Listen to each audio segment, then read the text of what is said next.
Ado. Just gone by is the swearing in of the Inspector General of Police, Christian Tete Yohonu there, and President Mahama in his address asked him to maintain the peace across the country and also tasked him to lead with wisdom, integrity and courage. For his part, the IGP, Christian Tete Yohonu, says he will strive to uphold the values and standards of the police service. So that's one of our headlines for today. Christian Tete Yohonu sworn in as Inspector General of Police. Let's bring you some other headlines. The minority in Parliament requests for the presence of Vice President for budget debate.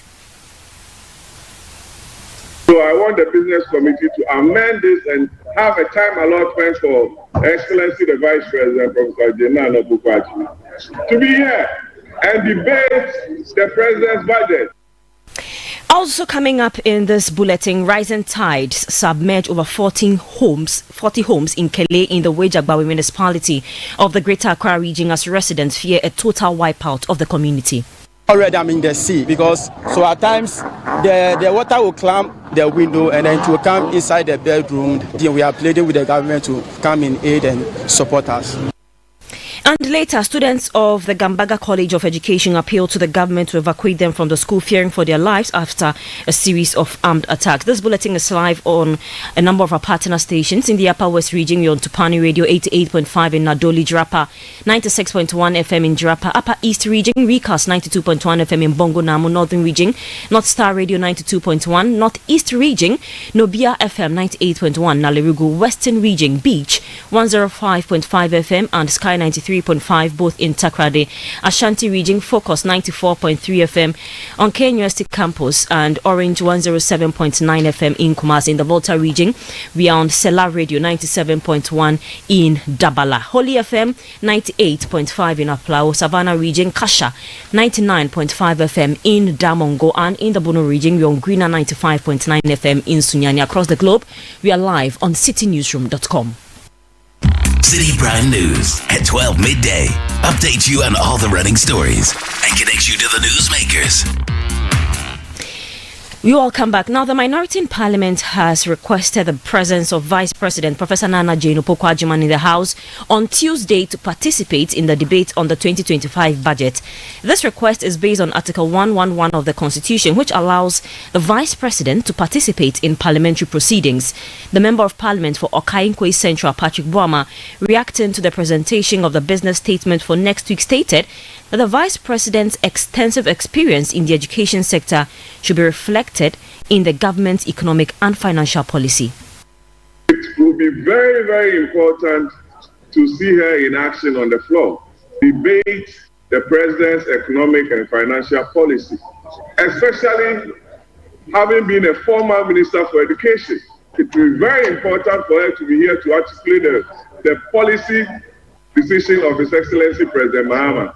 This week, and so I want the Business Committee to amend this and have a time allotment for Excellency the Vice President, Professor Jenana Bukwaji, to be here and debate the President's budget, since she's the first female Vice President of this country to come and participate, because she's close under the Constitution to participate, Mr. Speaker. We want her to be here.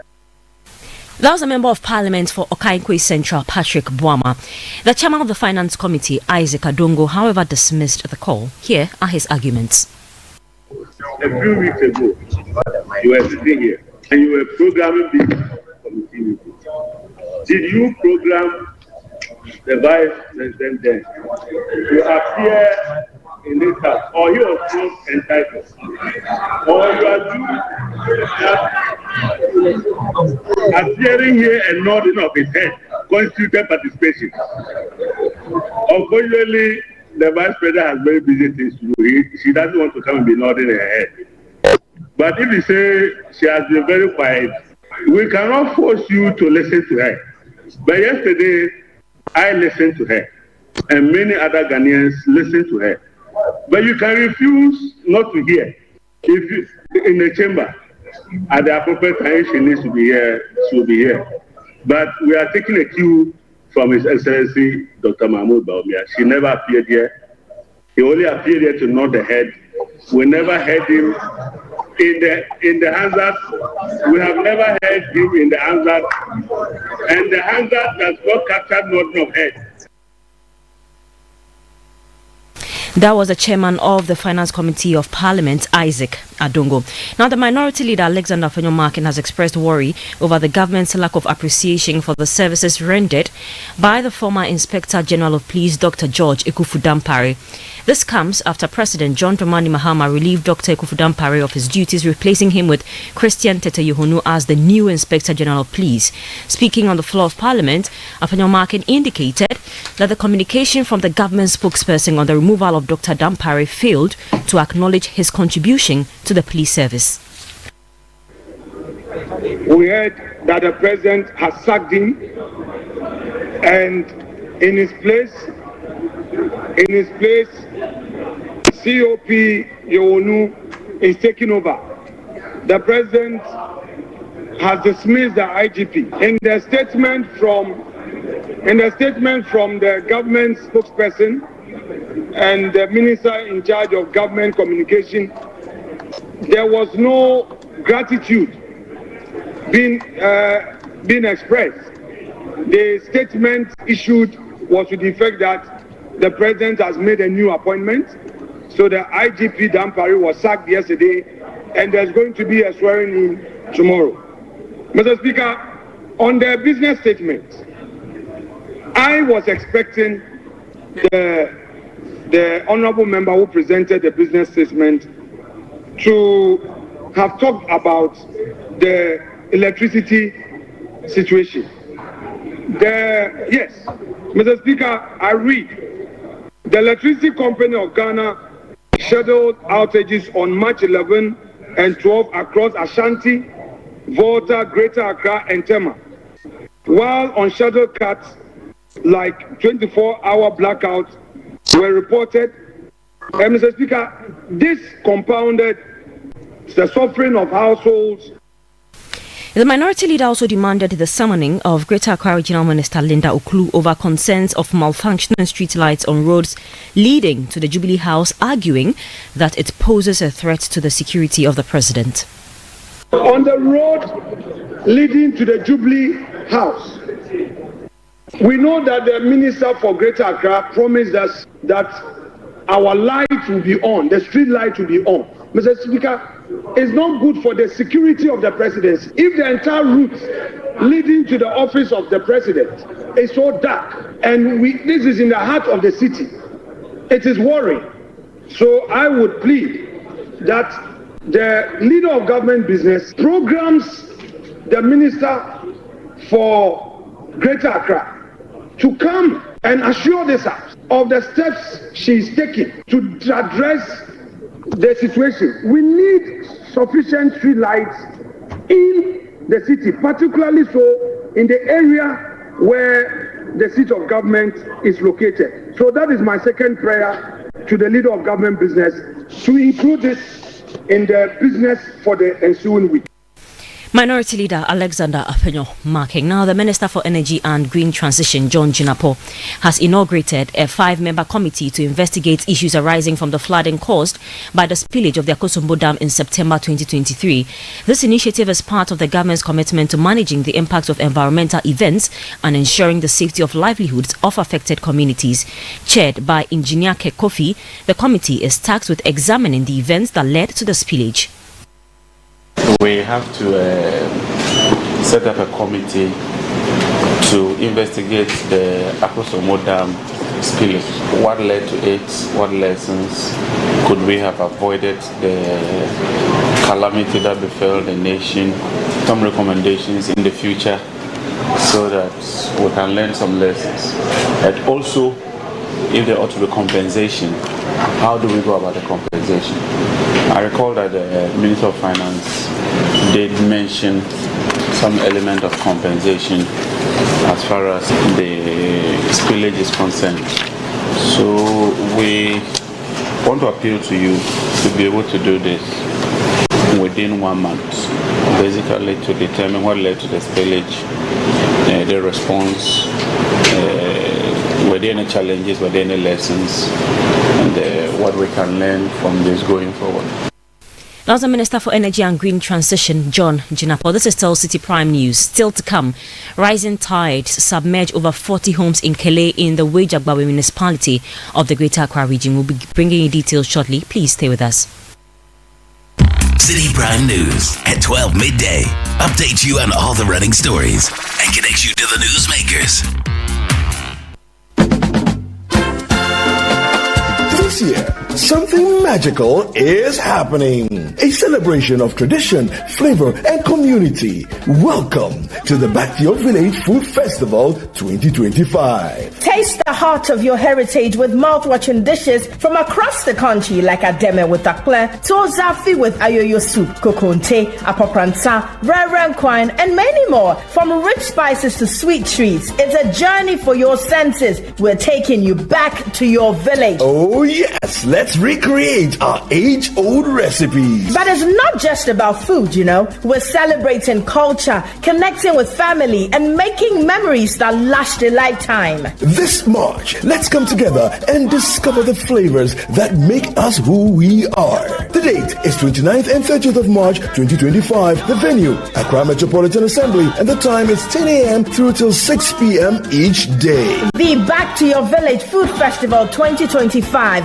where food, fun, and tradition meet. See you there. Interested vendors should call 0558-973-973 or 0205-973-973 to register. The Back to Your Village Food Festival 2025 is powered by Channel 1 TV with support from 97.3 Citi FM and is proudly sponsored by Gino, Koa Natural Cocoa Fruit Juice, and Pan African Savings and Loans.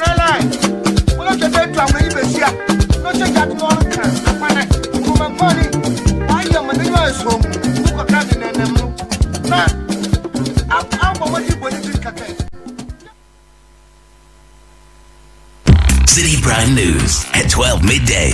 Update you on all the running stories and connect you to the newsmakers. You will come back to the City Prime News. We'll be telling you shortly about the rising tides that have submerged over 40 homes in Kele in the Wejagbawe municipality. But before I do so, coming in from the presidency is appointment of new security chiefs. And this is a letter signed by Felix Kwachiofosu, who is a member of parliament and spokesperson to the president and Minister of Government Communications. This is dated Friday, March 14, 2025. It reads that President John Dramani Mahama has appointed the following security service chiefs: the Director General of the Ghana Prison Service, DDGP 3 Patience Bafoboni. Number 2 is the second one is a Chief Fire Officer, DCFO Daniela Mausi Into Sapong, and Comptroller General of the Ghana Immigration Service, DCI Samuel Basintali Amadou. So this is communication coming in from the presidency appointing new security chiefs. I'll go over it again. The new Director General of the Ghana Prison Service is Patience Bafoboni. Chief Fire Officer, DCFO Daniela Mausi Into Sapong, and the Comptroller General of the Ghana Immigration Services, DCI Samuel Basintali Amadou. Let's move on to some other stories now. Over 40 homes have been submerged along the sea at Kele, a community in the Wejagbawe municipality of the Greater Accra region. The residents who spoke to City News say the sea was 400 meters away from the community but has gradually submerged and destroyed several homes, including a community school. City News understands the situation has forced school children to access education in Riabomang, a nearby community. Joseph Adi is one of the few residents whose home survived the tidal waves. He shares with City News the torture of having tidal waves smash into the rear of his house on a regular basis. I'm in the sea because right now the sea has gone back. So when the sea is full, you could see that at the back of my house. The sea, that is the resting place. So when the waves come, it will just eat the walls. So you could see that. Look at where the sun. So at times the water will climb the window and then it will come inside the bedroom. Then we will be cleaning and then be stopping the sea. Are you not afraid? Oh, I'm afraid because I don't have anywhere to go with the kids, and right now, too, as a man, my strength has come down. And there's no money for me to go and rent another house. So we are managing, we are pleading with the government to come in aid and support us. We never imagined our homes be swallowed by the sea, but it has overflowed its banks. What we need is a sea defense before the waters encroach further into the town. Many homes and buildings once stood here, but they have all been destroyed. We urge the government to intervene. So you heard the residents of Kele, which is a community in the Wejagbawe municipality of the Greater Accra region, speaking to my colleague Calvis Tete, who has joined me over the phone lines briefly for more on this. Good afternoon, Calvis. Can you briefly tell us, what did you see when you went to the community, and what necessitated your moving there? Well, Zoe, the situation at Kele is one that I would describe as disheartening, in the sense that the entire community is gradually being washed away by the sea. As I remember, during the Fana incident, I went to that same area, that same spot. At the time where I positioned myself to do a report, today that same spot, Zoe, I'm telling you, I cannot stand there because the sea has taken over that space. There were a lot of structures there on that space, and the sea has taken over just about 2-3 years now. And so it tells you that in about a year or two, the entire community will be washed away. My personal observation is that the people there are struggling. The sea is gradually eating into the community, and if care is not taken, the entire community will be washed away. The people there are asking for a sea defense. I also observed that the sea defense project started somewhere around the Choco area, along the seaside, and it is gradually getting to the Kele area, which is along the coast.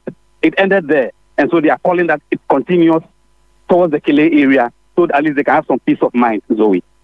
Thank you very much, Calvis Tete. Because of time, we can't continue with the conversation, but do keep an eye on the situation at Kele, which is a community in the Wejagbawe municipality, for more on the tidal wave story. Let's bring you one of our headline stories. Some students of Gambaga College of Education in the Northeast region are urgently appealing to the government and security agencies to evacuate them from the school, fearing for their lives after a series of armed attacks. On Wednesday, March 12, unknown gunmen ambushed 2 final year students, killing one on the spot and leaving the other with severe gunshot wounds. This follows a similar attack about 2 weeks ago, where another student was shot by unidentified assailants. A student speaking anonymously to Citi News expressed fear and devastation over the attacks. We still have stress about it, and we can't go outside and do anything. We are just living under the dormitories. If there's even Lagos, if we even go to Lagos, we can't even learn because we were thinking about that incident that happened. No? Yes, and then we need the help. We need the help if we can live here, so that maybe if there's help that they can help to get a transfer, or if there's any help that they can do, is to help us, because it's always all of we locals, those who are here, we are not feeling comfortable. So if there is chance for us, for the stakeholders to help, they should do for us. If not, around there we can be able to stay here. You heard a student of the Gambaga College of Education in the Northeast region speaking on condition of anonymity, basically asking or appealing to the government and security agencies to evacuate them from the school, fearing for their lives after a series of armed attacks. That'll be all for the Citi Prime News this afternoon. But before we go, a quick recap of our headlines. Christian Tete Yohonu sworn in as new IGP. Minority in Parliament requests the presence of Vice President for budget debate. Rising tide submerged over 40 homes in Kele in the Wejagbawe municipality of the Greater Accra region. Log on to our website, citinewsroom.com, for more news. I am Zoe Abube Eduardo. Many thanks for listening. Citi